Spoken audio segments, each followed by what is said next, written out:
신앙생활을 하다 보면 갑자기 어떤 회의와 갈등이 될 때가 있습니다. 그래서 뭔가 복을 주시지 않는 것 같고 또 뭔가 되어지는 일이 없고 내가 이런 좀 힘들 때일수록 더 그렇죠. 그래서 내가 예배를 드려야 되나, 기도를 해야 되나, 오늘 가서 예배를 드려야 되나, 이런 의욕과 열정이 안 날 때가 있습니다. 인간이기 때문에, 환경의 지배를 받기 때문에 그렇습니다. 그건 뭐 나쁜 게 아니라 어쩔 수 없어. 저도 그러면 안 되겠지만 간혹 어두운 생각이 그럴 때가 있습니다. 자, 그런데 이렇게 보면은 대부분 보면은 우리가 성경을 너무 잘못 알고 있다라는 것입니다. 성경을 우리가 볼 때, 기독교를 이해할 때 다른 종교들의 어떤 그런 교리나 어떤 신념이나 그런 그런 내용들이 있잖아요. 그런 식으로 많이 성경을 바라보고 있고 또 하나님을 바라보고 있고 그렇게 신앙생활을 하는 경우가 너무나 많습니다. 그래서 우리가 잘못 알고 올바르지 않는 지식을 가지고 그게 전부이고 옳다라고 생각하고 자기도 모르게 그렇게 신앙생활을 합니다. 뭐 다른 사람들하고 대화를 많이 하다 보면 내가 잘못 생각했구나 이렇게 하고 성경 공부를 하다 보면 그렇구나 설교를 듣다 보면 이런 걸 발견하지만 그런 활동을 안 하면 전혀 그런 것을 발견하지 못한 채 하다 보니까 열매가 없는 거예요. 열매가 없으면 내가 노력을 안 했나? 하나님 내가 뭘 안 해서 복을 안 주나? 이렇게 생각하고 이제 감히 말은 못하지만 울며 겨자 먹기로 이렇게 하면 신앙생활에 행복하겠습니까? 내가 지금 여기까지 왔는데 신앙생활 오래 했는데 내가 이룬 게 뭐야? 우리 교회가 이루는 게 뭐야? 이렇게 생각할 경우가 많습니다. 여러분은 그런 생각 안 하십니까? 저도 그런 생각을 한동안 많이 할 때가 있었어요. 그래서 하나님께 묻고 또 성경을 통해서 그 이유가 뭔가를 찾아보기도 하고 그랬습니다. 그 중에서 우리가 많은 잘못 알고 있는 올바르지 않는 지식, 성경에 대해서, 신앙생활에 대해서. 그게 뭐냐면 신앙생활, 이제 우리가 예수를 믿고 구원을 받았으면 우리는 죽는 날까지 어떻게 해요? 교회 안에서 신앙생활을 해야 됩니다. 그렇지 않습니까? 죽는 날까지. 죽기 전까지 우리는 성경을 보고 기도를 하고 또 예배를 드리고 또 신앙생활을 해야 되는 겁니다. 그런데 그 신앙생활을 하면서 신앙생활을 하는 목적 그리고 그 목적에 이르기 위한 그 목표 이런 가장 기본적인 거거든요. 근데 의외로 이 부분을 잘못 알고 있는 분들이 많다라는 것을 저는 목회를 하면서 늘 느낍니다. 그래서 제가 어디 가서 누가 성경 공부를 하고 상담을 하고 이렇게 했을 때 제일 먼저 물어보는 것이 이 부분이에요. 나는 이걸 꼭 물어봅니다. 그러면 이분이 어떻게 신앙생활을 하고 있고 어떤 방향으로 하고 있는가 무엇이 잘못되는가 금방 나오는 거죠. 대부분 신자들은 하나님을 잘 섬긴다라고 생각해요. 하나님을 잘 섬기는 것. 그거 뭐예요? 예배를 잘 드리고 또 뭔가 열심히 하는 것, 이런 걸로 생각을 합니다. 근데 성경을 보면요. 그건 한 1% 정도밖에 안 되고 그건 올바른 지식이 아니다. 라는 거예요. 만약에 하나님을 잘 섬기고 예배를 잘 드리고 그런 행위들을 잘하는 것들을 신앙생활의 목표로 삼는다면 그런 분들은 지금 다른 목표, 다른 목적을 가지고 신앙생활을 하고 있는 겁니다. 그러니까 열매가 없는 거예요. 복을 못 받는 거예요. 이쪽 길로 가야 되는데 이쪽 길로 가면 열매가 툭툭 떨어지는데 이쪽 길로 가니까 아무리 열심히 해도 자기가 열심히 했다는 만족은 있지만 그 결과가 없는 거예요. 결과가. 행복하지가 않는 거예요. 마음은 지옥인 거예요. 그것은 한마디로 관역에서 빗나갔다라는 것입니다. 자, 우리가 쉽게 항상 생각해야 될 것은 신앙의 목적이 뭡니까? 라는 것은 여러분 다 잘 알아요. 성경에 나와 있어요. 이사야 43장 7절에 나와 있고 어느 성경을 펴든 간에 하나님 말씀 속에 뭡니까? 목적이 뭐예요? 우리가 신앙생활 하는 궁극적인 목적은 뭐예요? 하나님의 영광을 위하여 이런 거잖아요. 하나님의 영광을 위해서인 거예요. 내가 너희를 왜 불렀냐? 나의 영광을 위해서 불렀다. 그런 거죠. 그래서 그 영광이 뭐냐면 잘 섬기는 게 아니에요. 영광이라는 것은 하나님의 성품, 하나님의 뜻, 하나님의 능력이 나를 통해서 나타나는 거예요. 그것이 영광 돌리는 거예요, 하나님이. 예. 우리가 막 칭송하고 찬양하고 그게 영광이 아니에요. 그건 우상들에게 하는 거지. 하나님은 십자가의 보혈을 통해 죄를 씻으시고 하나님 자녀 삼으신 하나님 백성들, 하나님의 자녀들이 하나님의 성품을 담고 하나님의 뜻을 따라 하나님의 능력을 힘입어서 하나님을 나타내는 것, 그것을 가장 기뻐하신단 말이에요. 그러려고 우리를 불렀어. 칭송을 받기 위해서 부른 게 아니라, 찬양을 받기 위해서 부른 게 아니라. 그래서 하나님의 성품과 하나님의 뜻과 하나님의 능력을 힘입어 나타나는 열매들, 그것이 내 자식이 진짜 자식이구나. 세상 사람들이 저 사람들이 진짜 그리스도인들이구나. 정말 하나님을 믿는 사람들이구나. 저 하나님은 참으로 대단하신 분이구나. 라는 소리를 듣는 것이 하나님께 영광을 돌리는 것이에요. 그것이 우리의 신앙의 궁극적인 목표입니다.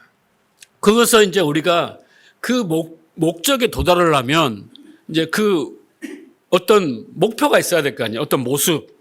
그것을 우리는 성화라고 하는 거예요. 거룩하게 된다라고 해서 성화라는 거예요. 자, 그러면 여기서 질문이에요.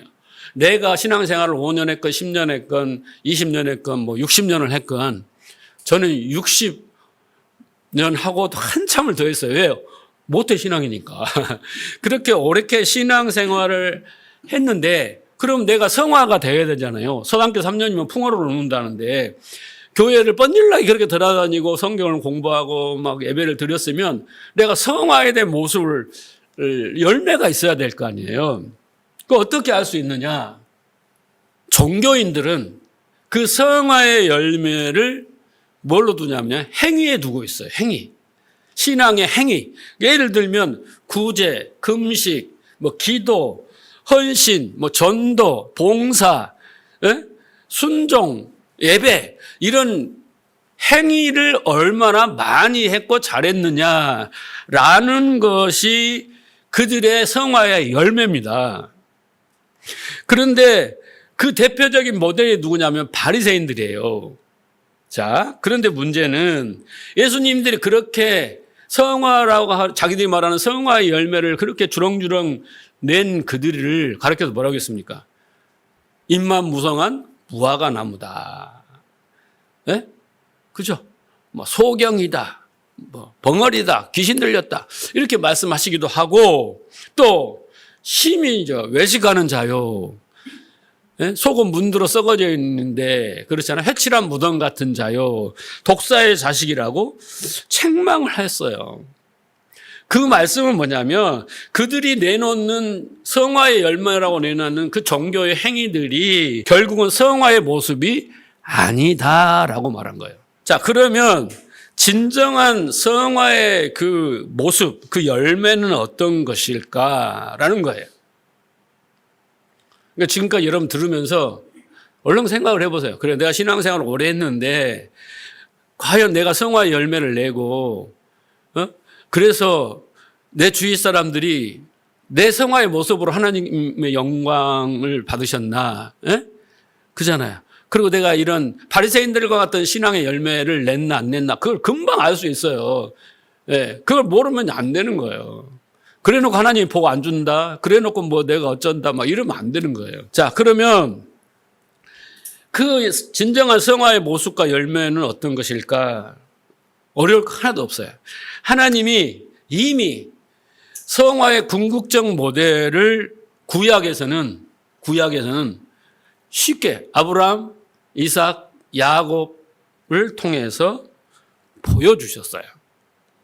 그리고 신약에서는 바울을 통해서 보여주세요. 그래서 우리는 뭐 복잡하게 이렇게 할 것 없이 아브라함, 이삭, 야곱을 연구하고 바울을 연구 딱 해보면 궁극적인 성화의 모습이 이런 모습이고 우리도 이런 모습으로 되어야 되는구나. 이게 우리의 신앙생활의 목표구나를 금방 알 수 있어요. 그것을 위해서 그래서 신앙생활을 해야 되는 것이죠. 자, 그런데 보세요. 이 제가 부른 사람들이 있잖아요. 아브라함, 이삭, 야곱, 바울, 또 그 외의 인물들이 성화된 모습이라 그랬잖아요. 그들의 공통된 특징이 딱 두 가지가 있어요. 그들에게 공통적으로 나타나는 특징. 첫째는 하나님의 언약이에요. 그리고 둘째는 믿음이라는 거예요. 네, 이 사람들을 다 연구를 해보면 하나님의 언약이라는 것이 떠날 수가 없어요. 하나님의 언약과 밀접한 관계가 있고 그다음에 믿음이라는 이 단어와 밀접한 관계가 있다라는 걸 알 수 있습니다. 그들의 시작과 끝은 하나님입니다. 하나님이에요. 근데 그냥 하나님이 아니라 하나님의 언약입니다. 하나님의 언약이에요. 자, 그래서 그들이 결국 그 언약을 깨닫습니다. 그 언약이, 그리고 그 언약을 성취를 위해서 뭔가 합니다. 요셉도 지난 시간에 언약의 성취를 위해서 역할을 한다 그랬잖아요. 식구들을 애굽으로 끌어들이는 역할을 하잖아요. 그죠? 자, 그리고 그 언약이 자기한테 성취되는 것을 보여줍니다. 언약을 보여줍니다. 자, 우리가 하나님의 언약이 뭡니까? 나는 너희 하나님이 되고 너희는 나의 백성이 되는 것. 이게 하나님의 언약이에요. 근데 누가 해줘요? 우리가 하는 게 아니에요. 하나님이 그렇게 하게 만드신다는 거예요. 신약식으로 말하면 창세전에 택한 자들을 예수 그리스도로 말미암아 거룩과 흠없는 아들들이 되게 하겠다. 이게 신약에서 말하는 언약의 내용이에요. 똑같아, 구약하고. 자, 이것이 하나님의 언약이고 그 언약을 성취를 하려면 뭐가 필요하냐면요. 믿음이 필요한 거예요. 믿음이 필요한 것입니다. 그래서 로마서 1장에는 의인은 구원받는 자들은 믿음으로 살리라. 그래서 결국의 성화의 모습은 믿음인 거예요. 믿음. 그리고 히브리서 11장에는 그 하나님의 언약이 이루어진 그 믿음의 선진들의 이야기가 히브리 11장에 믿음이 뭔가에 대한 설명을 하면서 쭉 인물들이 믿음으로 아벨은, 믿음으로 아브라함은, 믿음으로 모세는 쭉 이렇게 나오는 거예요. 그러니까 벌써 보세요. 나에게 하나님의 언약은 무엇이며 언약은 나에게 중요한가? 언약의 내용은 내가 알고 있고 나는 그 언약을 그 목표로 삼고 신앙생활을 하고 있는가? 그러기 위해서는 믿음이라고 했는데 나에게는 그런 믿음이 있는가? 없으면 꽝이지. 무슨 복을 받겠어. 하박국처럼 뭐가 없어도 막 불만이 있다가 그걸 깨닫고 나니까 그것 아무 필요 없고 나는 하나님 기뻐하고 즐거워합니다. 하나님이 나를 더 높은 영광의 자리에 이끌 것을 믿습니다. 믿음 아닙니까? 다 끝나는 거예요. 우리는 막 다른 종교처럼 열심히 하고 뭘 받아갖고 막 그걸 누리고 그걸 주렁주렁 뭐 달아서 하늘나라 올라가는 게 아니라니까. 자, 그래서 성도가 그렇게 믿음으로 하나님의 언약과 그 믿음으로 사는 의인이 되기 위해서는 가장 중요한 건 다른 게 중요한 게 행위가 중요한 게 아니라 올바른 지식. 하나님 말씀이 올바른 지식, 올바르게 나한테 진리가 되어야 하는 거예요. 자, 그래서 오늘 또 설교 말씀이 하나님이 선포된 말씀이 여러분에게 진리가 되기를 주님으로 축원합니다. 그 외에는 다른 게 없어요. 자, 창세기는 1장에서 11장까지는 역사 이야기예요. 세상이 어떻게 만들어졌고 세상에 그 인류가 어떻게 전파되어서 어떤 민족을 이루고 이런 건 아니에요. 그 원역사라고 우리가 말합니다. 그 뒤에 창세기는 뭐가 나와요? 족장이 나와요. 족장. 아브라함, 이삭, 야곱, 그다음에 요셉까지. 그죠? 그리고 이제 출애굽기는 이제 말 그대로 애굽에서 출애굽 이야기로 이어지죠. 그래서 4명이 나옵니다. 4명이. 아브라함, 이삭, 야곱, 요셉의 이야기가 나옵니다. 자, 그런데 이 4사람의 또 연구를 해보면 그 핵심은 뭐냐면 하나님이에요. 그들의 중심에는 하나님이 있었고, 그래서 어떻게 말합니까? 성경 곳곳에 어떻게 나옵니까? 신약에까지 와서 아브라함의 하나님, 이삭의 하나님, 야곱의 하나님 이렇게 하고 그 앞에다 반드시 붙여요. 반드시. 자, 그런데 그 하나님은 어떤 하나님이냐라는 게 중요해요. 아브라함, 이삭, 요셉 그 하나님은 그들과 관계가 있을 거 아니에요. 그런데 하나님이야.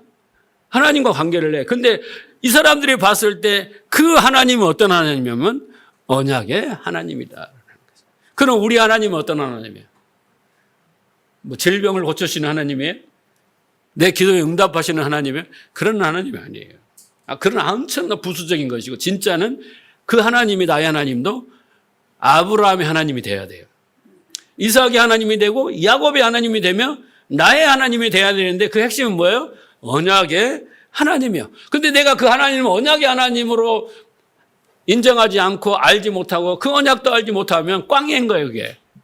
그래서 하나님이 아브라함의 최초로 창세기 12장에 언약을 하시고 그 언약을 이삭에게 말씀하시고 이루시고 또 야곱에게 말씀하시고 이루시고 요셉에게 말씀하시고 이루시고 예수님에게 이루시고 우리에게 이루시고 계속 그 과정을 성취해 가는 과정이 성경의 이야기입니다.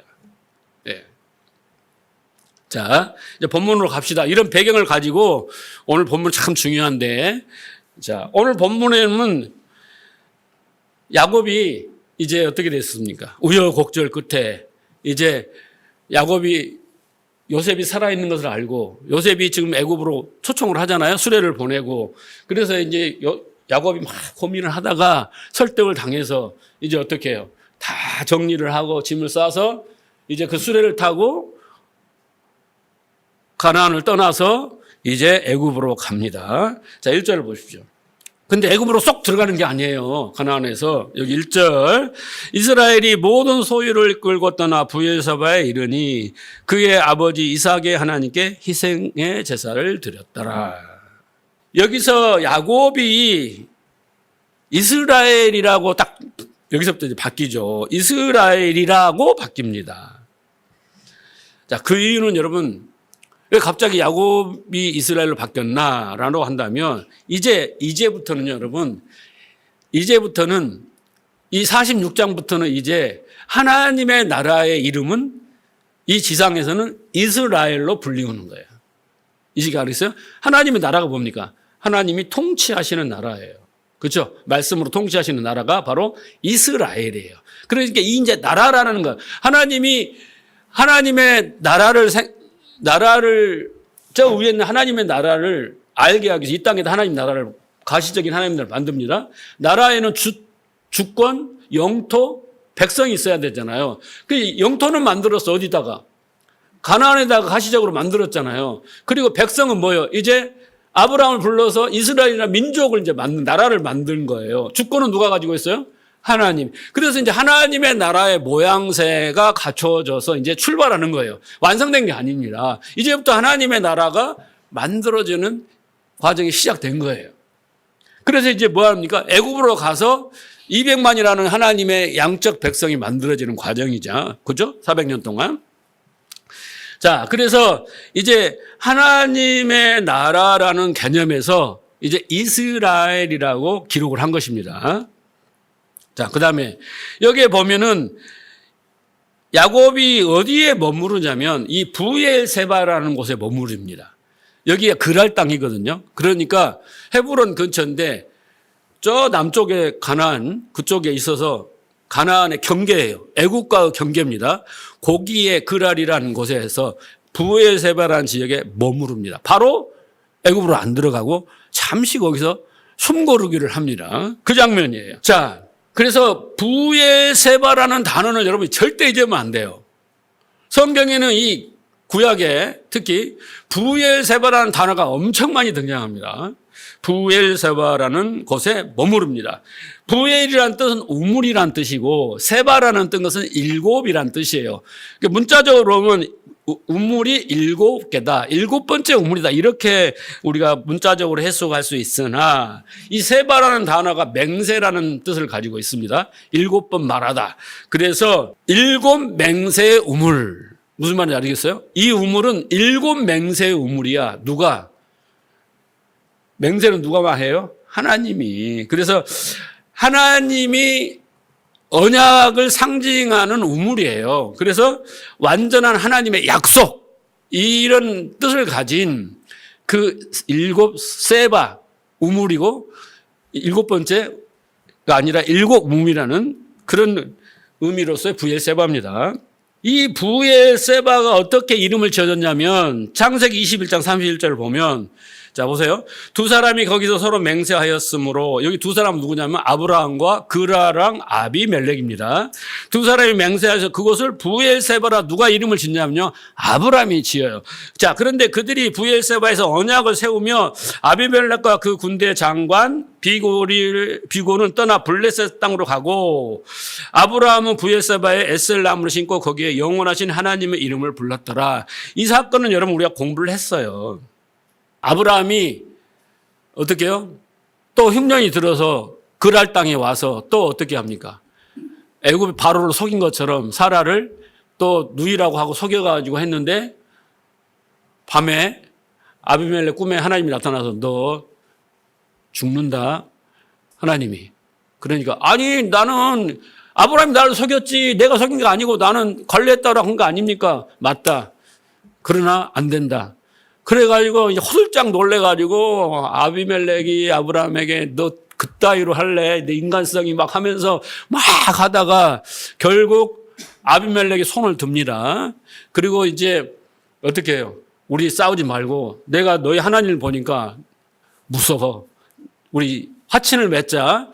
그러면서 아브라함이 아비멜렉을 통해서 하나님의 그 존재와 뜻과 능력, 그 언약을 다시 한번 충격적으로 깨달은 장면이에요. 아브라함도 어디 갔어요? 바로가 놀라갖고 막 금은보화를 주고 막 기도해주고 태문을 열어주고 막 그런 일이 있었잖아요.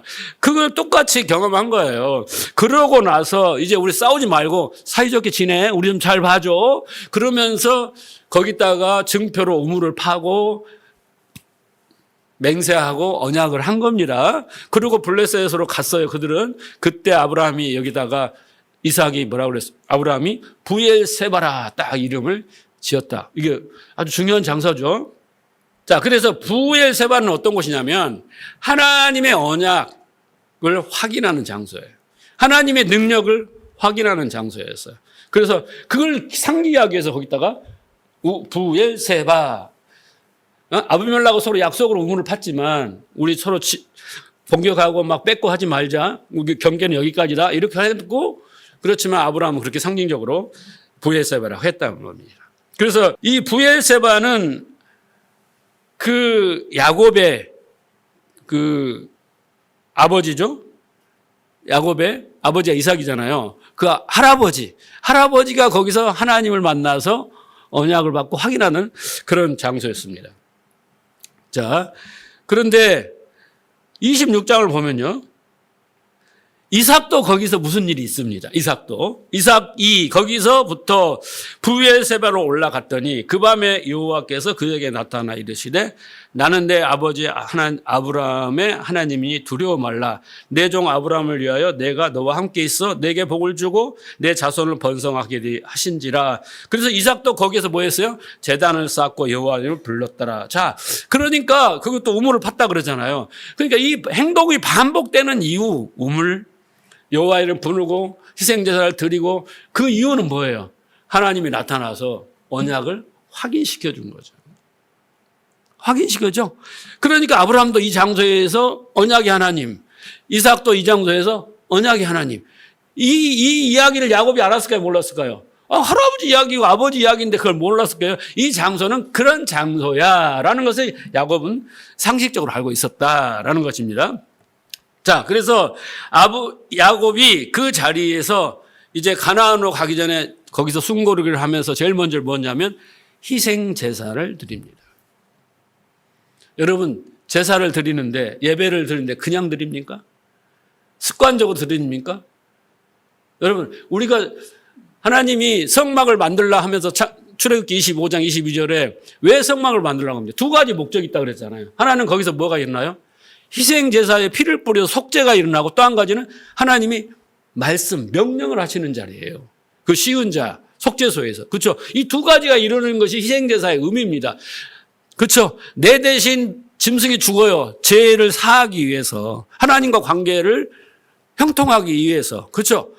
화목하기 위해서. 그리고 하나님이 이제 말씀을 해줘요. 예? 하나님이 어떻게 할 것인가를 말씀을 명령을 준단 말이에요. 그러기 위해서 희생제사가 필요한 거예요. 뭐 짐승만 죽이는 게 아니라. 그렇죠? 그러니까 우리가 희생제사를 드릴 때 또 우리가 예배를 드릴 때 그냥 예배가 아니라 영과 진리로 예배 드릴 때 이 두 가지 목적이 반드시 우리에게 이루어져야 되는 겁니다. 이 목표를 해야 되는 거예요. 자, 보세요.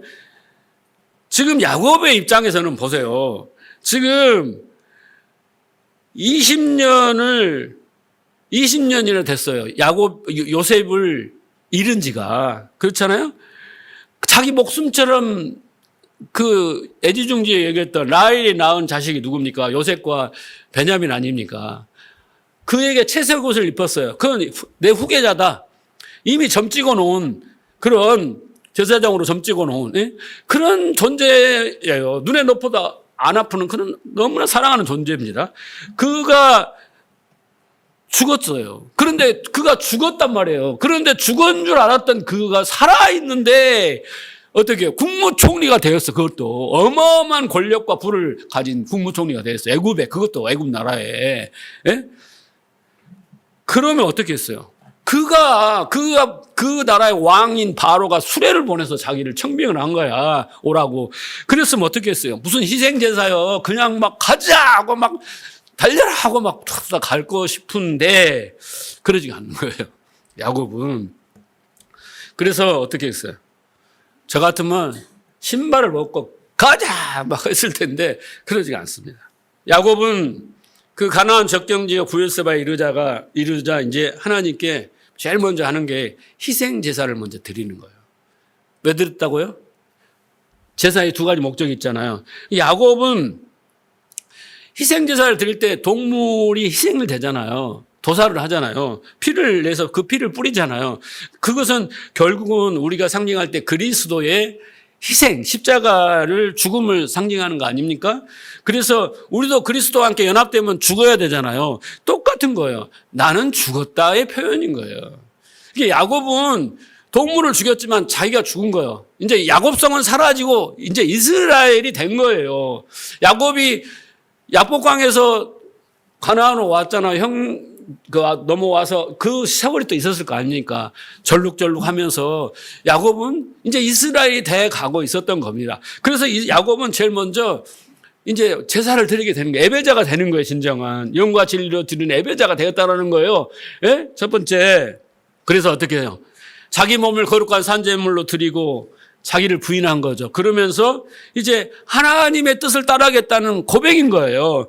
하나님의 선하시고 기뻐하시고 온전한 이 뜻이 무엇입니까? 그렇게 묻는 것이 뭐냐면 바로 야곱의 희생제사예요.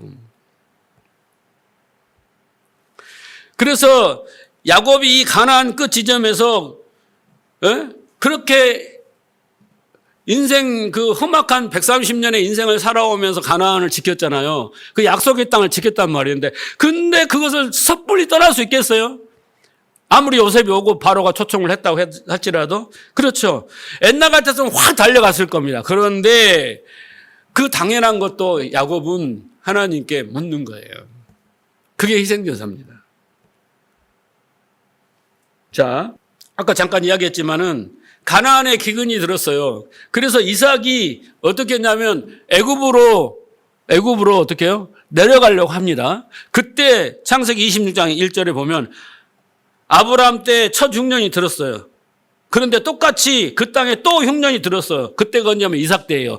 이삭이 그랄에 가서 블레셋 왕 아비멜렉에 이르렀더니 여호와께서 이삭에 나타나 이르시되 애굽으로 내려가지 말고 내가 지시한 땅에 거주하라 라고 하나님이 밤에 나와서 그 그랄 땅에 있을 때 한 거예요. 그래서 야곱이 아까 26장 읽었잖아요. 올라가서 부엘세바에서 희생의 제사를 드렸더니 하나님 그때 뭐예요? 언약을 말씀하신 거예요. 이 사건 때. 그렇죠? 그러니까 야곱도 이걸 알고 있는 거예요. 아버지가 이차 저차 해서 기근이 들어서 애굽으로 내려가려고 했는데 그랄 땅에서 여기서 아비멜렉 이렇게 있을 때 가지 말라 해서 다시 올라갔더니 부엘세바에서 하나님이 딱 말씀을 하셨더라. 그래서 마음을 탁 놓고 가나안에서 살았더라. 그래 100배의 복을 받았더라. 이삭이 무슨 복을 받았어요? 100배의 복을 받았어요. 그 언약이 성취됐다는 거 아니겠습니까? 자, 그래서 야곱이 그걸 안 겁니다. 그래서 오늘 야곱은 뭐라고 부르냐면 1절에 보면 뭐라고 해요? 아비 이삭의 하나님이라고 불러요. 나의 하나님이라고 부르지 않습니다. 아비 이삭의 하나님이라고 불러요. 지금 이삭이 중요한 거예요. 저기 부엘세바 이 이삭이 중요한 거예요. 그래서 이런 거예요. 야곱이에요. 하나님, 내가 그 요셉을 만나서 기쁘고 요셉을 그렇게 해주신 거 감사하고, 자, 그런데 만약 당신이 내 아비 이삭에게 했던 것처럼 내가 애굽으로 내려가려고 하는데 지금 이거 내 생각인지 아닌지, 만약 지금 이거 하나님 뜻이 아닌지 참 의심도 들고 뭔가 확신도 안 드는데 이거 어떻게 해야 됩니까? 라고 뜻을 구하는 거예요. 이게 이스라엘의 모습인 거예요. 이스라엘 모습. 막 튀어가지 않고. 그리고 또 야곱이 여기서 주저하는 이유는 보세요. 창세기 15장 13절을 보세요. 여호와께서 아브라함에게 이르시되 너는 반드시 알라. 내 자손이 이방의 객이 되어. 여기까지는 맞아요. 맞죠? 네? 내 자손이 아브라함에게 그런 거야. 네 자손이 이방의 객이 되겠다. 그렇죠? 그리고 그들을 섬기겠고 그들이 400년 동안 내 자손을 괴롭힌다. 야곱이 몰랐을까요? 알았을까요? 나 같으면 순간적으로 우리가 애굽에 들어가면 그들의 종을 살고 내 후손들이 야곱의 후손들이 아브라함의 후손 야곱의 후손 아닙니까? 400년 동안 종살이 노예 생활을 한데 이 가야 돼 말아야 돼. 두려워요. 나 때문에 많은 사람들이 400년 동안 노예 생활을 해야 하는데 여러분 성경을 연관시켜 읽어야지. 아브라함, 이삭은, 야곱은 그런 거 전혀 생각 안 했을 거라고 생각하면 안 돼요. 그죠? 할아버지가 맨날 가르쳤을 거 아니에요. 할아버지가 이렇게 하나님 만났고 하나님이 이렇게 뭐 했고 창세기를 다 이야기했단 말이에요. 이삭도 하고. 그러니까 야곱이 이거 가야 돼 말아야 돼 고민을 해야 하네요. 인간적으로. 해줘. 내 자손이 이방에 객이 되고 400년 동안 노예 생활을 하는데 생각을 해보세요. 지금 요셉 상황을 봐서는 전혀 아닌 것 같은데 만약 이렇게 된다면 이거 이걸 해야 돼 말아야 돼 이런 고민을 할 수 있단 말이죠. 그래서 두려운 마음을 가지고 묻는 게 뭐예요? 바로 제사인 거예요. 희생제사입니다. 이런 모습이 야곱의 모습이 아니라 이스라엘의 모습인 거예요. 이스라엘의 모습인 거예요. 그래서 야곱은 진정한 이제 하나님의 백성, 진정한 이스라엘이 된 거예요. 이 모습을 보면은. 자기의 힘과 지혜와 상식과 감정을 의지하면 냅다 달려갔을 겁니다. 할렐루야 하고 냅다 달려갔어요. 근데 이미 그 마음속에는 요셉이 큰 게 아니라 요셉보다 더 큰 이가 있었으니 그게 하나님이었다라는 거죠. 하나님의 언약을 기억했다라는 거예요. 야곱이. 그 산전수전 130년을 험악한 삶을 살면서 마지막에 자 이런 모습을 우리는 하나님의 백성, 거룩한 하나님의 아들이라고 부르는 거예요. 하나님을 생각하고 하나님의 뜻을 먼저 생각하고 하나님의 언약을 먼저 기억하는 것이 그게 바로 믿음인 거예요. 자 그때 하나님께서 야곱의 마음을 다 아셔요. 야곱이 어떤 마음으로 제사를 드리는지 아셔요. 여러분도 그러잖아요. 그럴 때가 있잖아요. 이렇게 하는데 목사님 설교에서 뭔가 답이 딱 나와. 하나님이 다 하신 거예요. 목사님이 똑똑한 게 아니고 하나님이 다 그때 시간 정확한 타임에 맞춰서 답을 주시는 거라니까요. 자, 2절에 보면 그 밤에 하나님이 이상 중에 꿈에 환상 중에 이스라엘에게 나타나서 그렇죠. 여기 야곱에게 나타났다고 안 그러잖아요. 이스라엘에게 나타나서 야곱아 야곱아 하신지라 야곱이 이르되 내가 여기 있나이다 할 때 이제 야곱에게는 언약을 이야기한 게 아니라 뭘 이야기해요? 두려워 말라 이렇게 나오잖아요. 말씀을 하시는 야곱의 마음을 만져주시고 회의와 갈등과 의심과 두려움을 싹 녹여주시고 야곱이 가야 되잖아요. 가게 하신다 그 말이죠. 자, 그런데 여기서 보면 야곱아 야곱아 이렇게 부르시잖아요. 두 번 불러요. 여러분 하나님은 창세기 32장 28절에서 내 이름은 내 이름은 야곱인데 다시는 내가 야곱이라 부르지 않고 이스라엘이라 부를 것이다 이렇게 하잖아요. 그리고 우리가 오해해서 왜 야곱이라고 불러? 근데 여러분 이제 야곱을 이스라엘로 만들겠다라는 거지. 그죠? 완전한 이스라엘이 된 게 아니에요. 그 130년을 통해서 이스라엘이 된 건 아닙니까? 자, 그래서 하나님께서 야곱아 부르는 것은 첫째는 이런 거예요. 여러분, 하나님의 언약은 새 사람한테 합니까? 옛 사람한테 합니까? 언약은 옛 사람한테 해야죠. 왜? 새 사람을 이스라엘을 만들어야 되니까 이스라엘에게는 언약이 필요 없어요. 예. 우리는 그러니까 이스라엘이 되기 전에 새 사람이 되기 전에 옛 사람한테 주는 거예요. 언약이 뭐예요? 너 새 사람 만들어 줄게 이거잖아요. 그래서 언약을 상기시킬 때는 옛 사람하고 이야기하는 거. 그래서 야곱아 이렇게 부르시는 거고, 그 다음에 하나님이 2번 부를 때는요 아주 심각한 거예요. 아주 중요한 거예요. 자, 창세기 22장에도 보면 여호와의 사자가 하나님부터 그를 불러 아브라함아 하시는지라 아브라함이 내가 여기 있나이다 이렇게 말합니다. 그 아이에게 손을 대지 마라. 얼마나 긴박합니까? 이럴 때는 2번. 한 번 부를 때는 좀 덜 긴박함. 그래서 2번을 불러요. 아브라함아. 출애굽기 3장 4절에도 보면 하나님이 모세를 긴박하게 부를 때 뭐래? 모세야 이렇게 부릅니다. 보면 떨기나무에 부를 때 아주 중요할 때 모세야 이렇게 부르잖아요. 자, 그래서 아주 굉장히 중요한 말씀을 할 때 하나님은 항상 2번을 부르시고, 예수님도 산상수훈에서 보면 항상 2번 하시는 말씀이 뭐예요? 진실로 이르노니. 이 말은 뭐예요? 이게 참 진리다, 참 말씀이다, 이런 거예요. 이게 진짜야. 너희가 알고 있는 거 가짜고 이게 진리야 라고 해서 진실로 2번은 강조하는 겁니다. 그렇게 부른 거예요.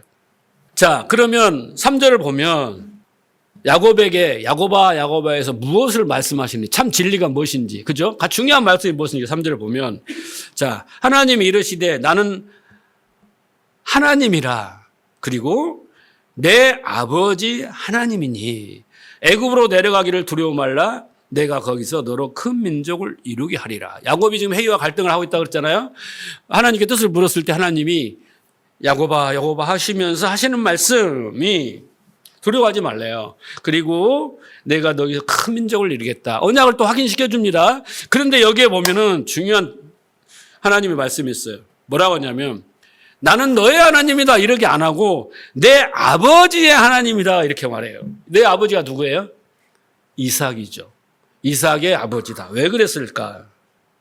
나는 너의 하나님이야 이렇게 말했으면 얼마나 정감 있어요. 하나님 나의 존재를 인정하시고 나를 알아보시고 나를 기억하시고 나하고 아주 밀접한 관계 속에서 말씀하시구나. 그런데 한 칸 건너서 나는 내 아버지의 하나님이야 라고 말씀하시는 거예요.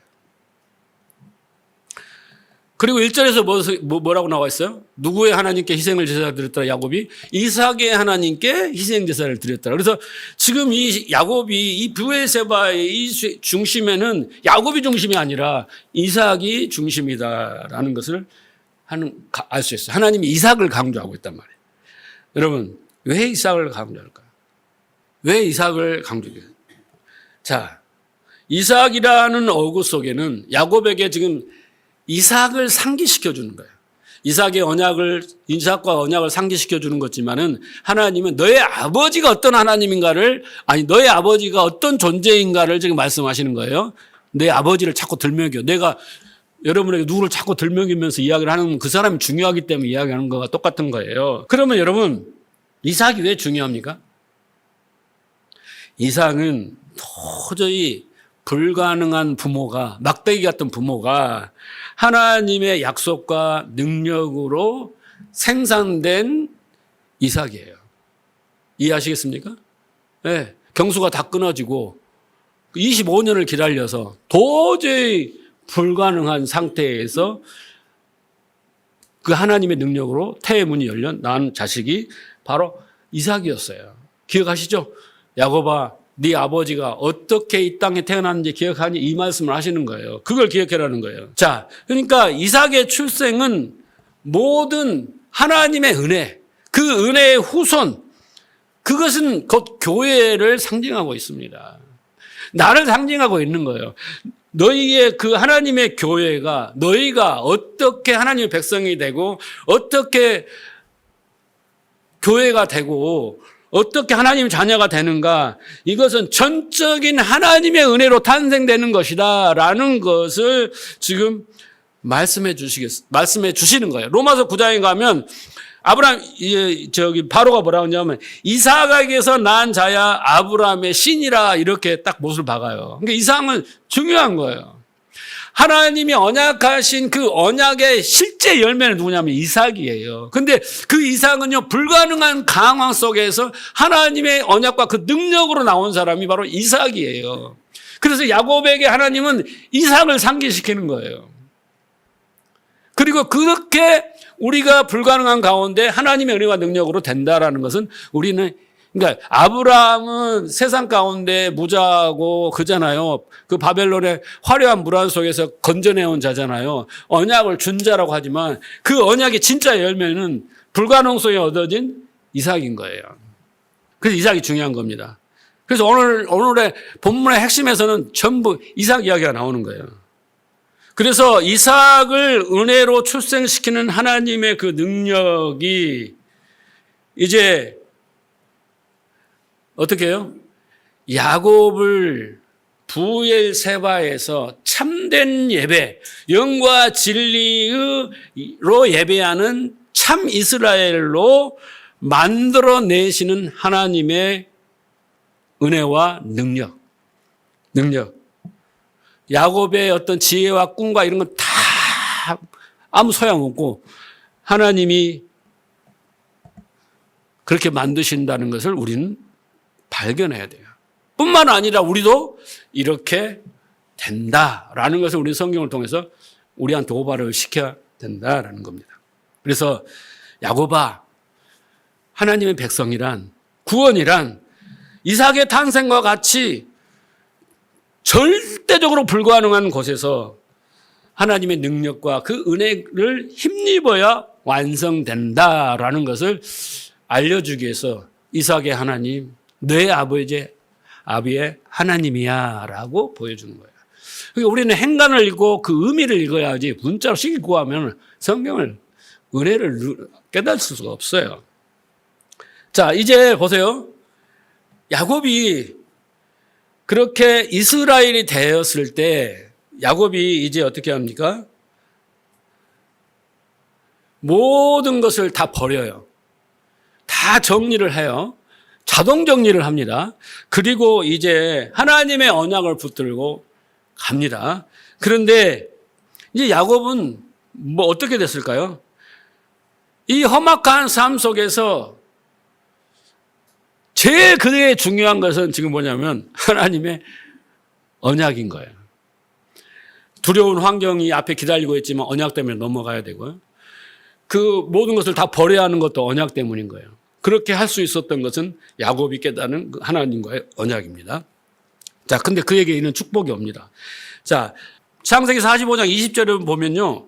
지난 시간에 우리 본문을 보면 요셉이 그 형들에게 아버지를 모셔라고 하면서 뭐라고 하냐면, 자, 너희의 기구를 아끼지 말라.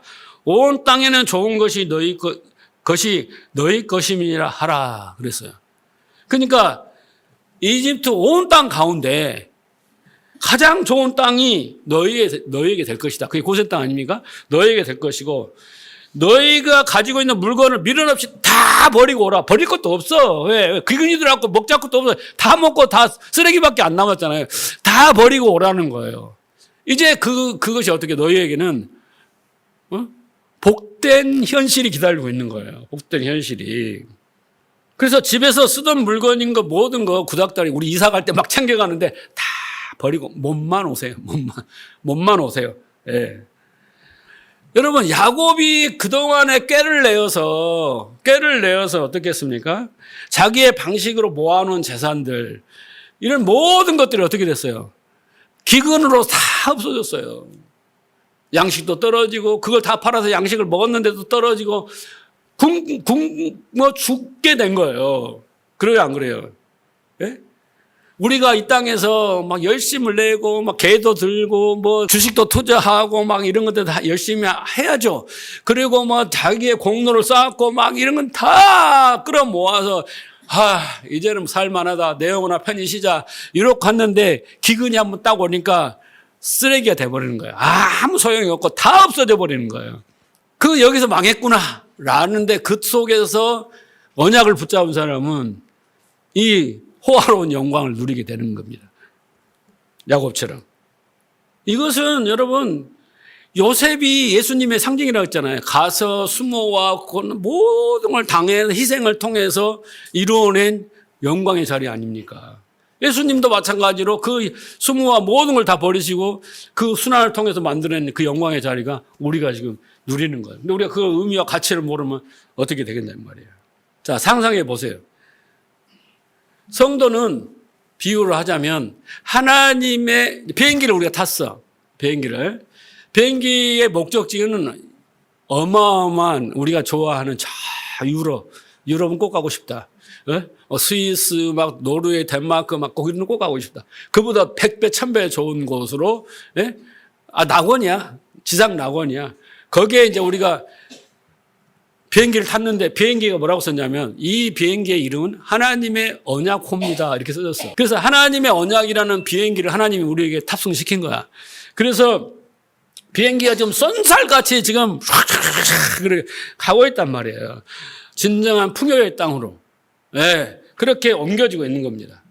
자, 그런데 성도라는 사람들이 그 비행기 안에서 난리를 치는 거예요. 비행기가 느리게 가느니 좌석이 좁니 막 그런 거잖아요. 거기에서 막 나는 더 빨리 갈 거야 하고 달리기를 한다든지 아니 이 비행기가 온전히 지금 가고 있는 거야. 지금 밖을 보니까 이게 내가 가는 곳이 아닌데 막 하면서 반대로 가야 되는 거 아니냐고 옥신각신하고 있고 어떤 사람은 도저히 못 믿겠어. 문을 열어! 막 그래서 비상구를 열고 뛰어내리려고 막 그런 사람도 있어요. 그런데 하나님의 언약의 비행기에 탄 사람은 절대 그 안에서 뭐를 쳐도 내릴 수도 없고 어차피 하나님은 쏜살같이 우리를 끌고 그 목적지로 가는 거예요. 그게 언약의 비행기입니다. 그래서 이런 오류에서 우리가 그 비행기를 탔음에도 내가 어떤 비행기를 탄지도 모르고 어디로 간지도 모르고 막 그 안에서 난리를 치지 않으려면 뭐 해야 되냐면요. 하나님의 언약을 깨닫고 이해하고 믿고 붙잡아야 되는 거예요. 그래서 비행기를 타는 것을 애굽으로 내려간 것을 두려워하지 마라. 네가 목적지에 가면 큰 민족을 이루고 하나님의 뜻이 이루어지고 큰 영광의 자리가 있을 거다라는 거예요. 지금을 보이는 것을 전부라고 생각하지 마라. 그 전부 너의 가치로 보는 것이 안 이루어져서 나는 여기서 내릴래요. 나 안 탈 거야. 난 다른 비행기 탈걸? 난 저가 항공을 탈걸? 뭐 이래서는 안 된다라는 것입니다. 그래서 오늘 본문은요. 야곱이 이스라엘이 되었다라는 하나님이 야곱을 이스라엘로 만들겠다라는 그 언약이 성취되고 있음을 우리에게 보여주고 있는 것입니다. 자기 중심의 삶을 산 사람이 하나님을 믿었습니다. 하나님의 뜻도 알았습니다. 그런데 자기의 방식으로 자기의 때에 자기의 능력으로 이루는 게 야곱 아닙니까? 자기 중심을 추구하던 사람이 착각을 할 수가 있어요. 이거의 믿음이다라고. 근데 그 시기도 그 방법도 그 능력도 다 하나님 것이어야 돼요. 내 것이면 어떻게 돼요? 내 의가 되어버리는 거예요. 무섭는 거 됩니다.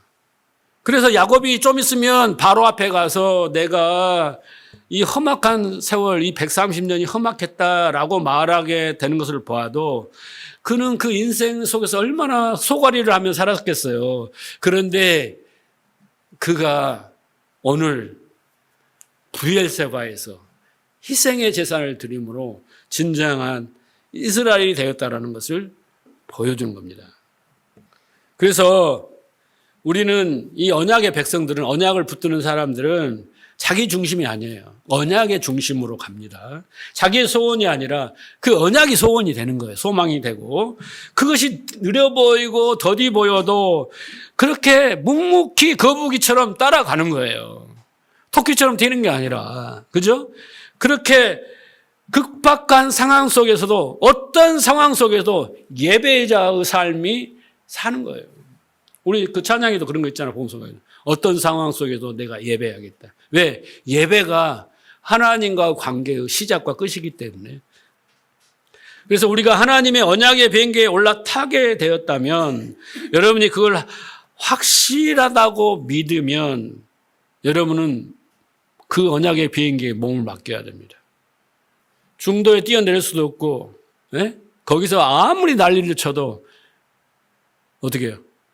보안 경찰이잖아요. 잡혀가요. 절대 우리 마음대로 할 수 없다라는 겁니다. 그래서 야곱의 삶을 보면요, 그 비행기 안에서 얼마나 난리를 쳤냐. 첫째는 어떻게 했어요? 아버지를 속이고 형을 속이는 난리를 치죠. 그리고 어떻게 했어요? 약복강에서 하나님을 만나죠. 하나님이 다리몽둥이를 부러뜨리죠. 예. 또 어떻게 했어요? 임기응변과 권모술수로 재산을 불리려고 삼촌과 또 한바탕 전쟁을 치르죠. 그렇죠. 여러분, 야곱이 가장 자기가 사랑하는 아내를 먼저 잃습니다. 라헬을 제일 먼저 잃어요. 둘 낳고 죽어버려요. 그렇게 사랑하는 아내가 얼마나 안타까운 일입니까? 많은 상처를 받죠. 딸이 강간 사건을 당하죠. 세겜에서. 자식들이 뒤에 보면 전쟁하고 분열이 일어나죠. 기근이 일어나죠. 이런 험악한 세월은 그 언약의 비행기 안에서 일어나는 일들이에요. 우리는 언약의 비행기를 타면 그냥 영화 보고 음악 들으고 맛있는 기내 음식 먹으면서 와인 한잔 하고 뭐 도착했어요. 막 할렐루야 이럴 것 같죠? 아닙니다. 하나님은 우리가 막 뛰어내리려고 할 때, 우리가 고집을 피울 때, 우리가 안 가려고 할 때, 우리의 방식으로 할 때 이렇게 장애물들을 설치하고 트랩을 설치를 해서 우리로 하여금 멈추게 하시고 다시 붙잡게 하시고 다시 방향으로 이끄는 것이에요. 그래서 우리가 언약의 비행기를 딱 타는 순간 우리는 제일 먼저 나를 다 포기를 해야 돼요. 그게 자기 부인입니다. 그 언약의 비행기에 나를 맡겨야 되는 거예요. 그것을 훈련하는 거예요. 야곱은 그게 됐다는 거예요. 자, 출애굽기 19장 4절 보세요.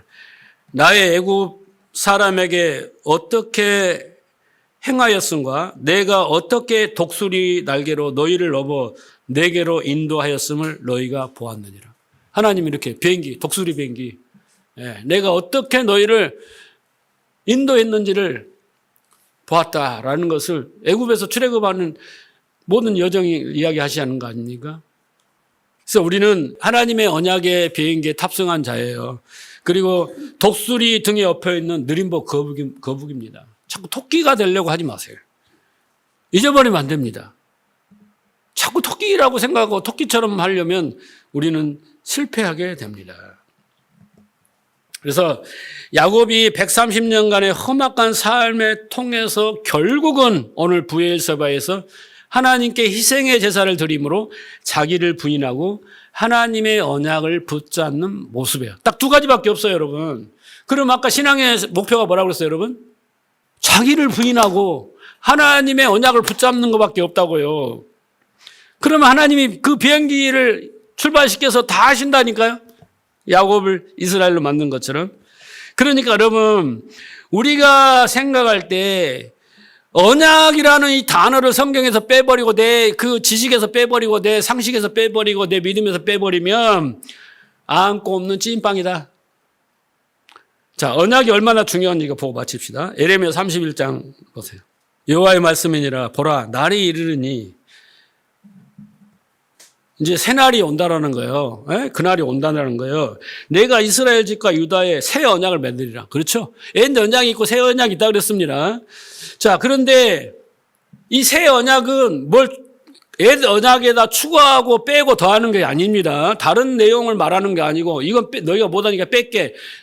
새로운 걸 넣을 테니까 해봐. 이게 아닙니다. 그대로 있습니다. 언약은 똑같아. 나는 너의 하나님이 되고 너희는 나의 백성이 되는 거 거룩하고 하면 하나님의 아들을 만들 거야 라는 언약은 변함이 없어요. 근데 이 언약이 옛 언약이 되느냐 새 언약이 되느냐의 차이를 여기서 설명하고 있는 거예요. 자, 그래서 새 언약을 내가 맺겠어. 자, 그런데 이 언약은 내가 그들의 조상들과 손을 잡고 애굽 땅에서 인도하여 내던 날에 맺은 것과 같이 아니한다는 거예요. 내가 그들의 남편이 되었다라는 거잖아요. 그럼에도 그들이 언약을 깨뜨렸다. 이 말이에요. 시내산에서 하나님이 언약식을 합니다. 신에서 출애굽기 19장을 읽어보세요. 언약식을 합니다. 그래서 언약의 내용을 선포하시고 너희를 어떻게 해요? 제사장의 나라로 삼고 내 소유된 백성으로 삼고 막 얘기하잖아요. 그래서 그렇게 하겠느냐 했어요. 그리고 하나님이 주신 게 뭐예요?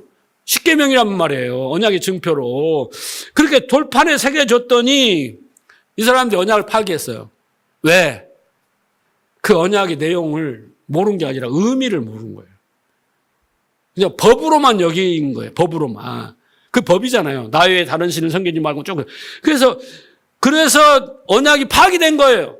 그때 하나님은 남편이고 이스라엘은 신부잖아요. 아내잖아요. 그래서 결혼식을 한 거잖아요. 혼인 서약을 한 거잖아요. 근데 파기를 했어요. 그래서 이제 이게 깨졌어. 이혼하게 생겼어. 그런데 33절. 그러나 그날 이후에 이제 어떻게 해요? 이스라엘 집과 맺은 언약은 뭐냐? 자, 여기 보세요. 같이 읽어봅시다. 시작.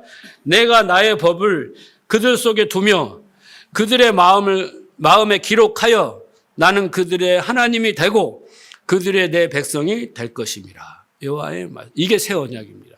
새 언약이란 건 뭐냐면 보세요. 다시 한번 33절을 보면 내가 이스라엘 집과 맺은 언약은 이러하는데 그 언약의 내용이 뭐냐면 새 언약의 내용이 뭐냐면 내가 나의 법, 이게 뭐예요? 십계명이란 말이에요. 그때 십계명 줬잖아요. 법을 돌판에다 새겨줬더니 너희를 파기를 했어. 잘못 오해를 해가지고. 그래서 그 법을 그들 속에 두며 또 뭐예요? 그들 마음에 기록하며 어떻게 이게 무슨 방법이야? 그냥 우리 배를 가르고 우리 마음속에다 십계명 돌판 2개를 딱 집어넣어서 딱 꼬매는 거예요? 아니잖아요. 예? 그들 법을 그들 속에 두며 뭔 말이에요?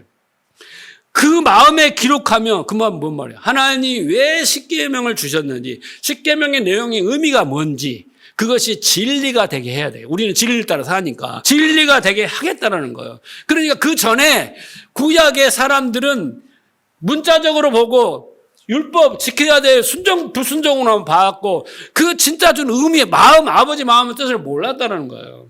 그게 언약이거든요. 이건 우리가 지켜야 할 게 아니라 하나님이 이렇게 해주겠다는 약속이니까 우리는 그렇게 해주세요라고 하는 그 약속만 붙들면 되고 그 약속을 마음에 새기면 되는데 그거 안 하고 자기들 하려고 열심히 했다라는 거예요. 예? 되지도 않는데 할 수도 없는데 바리새인도 그렇잖아요. 이해하시겠습니까? 그래서 새 언약을 우리에게 주신 거예요. 우리는 이제 어떻게 해야 돼 이제 그 언약이 우리에게 어떻게 이루어지는가를 알았죠.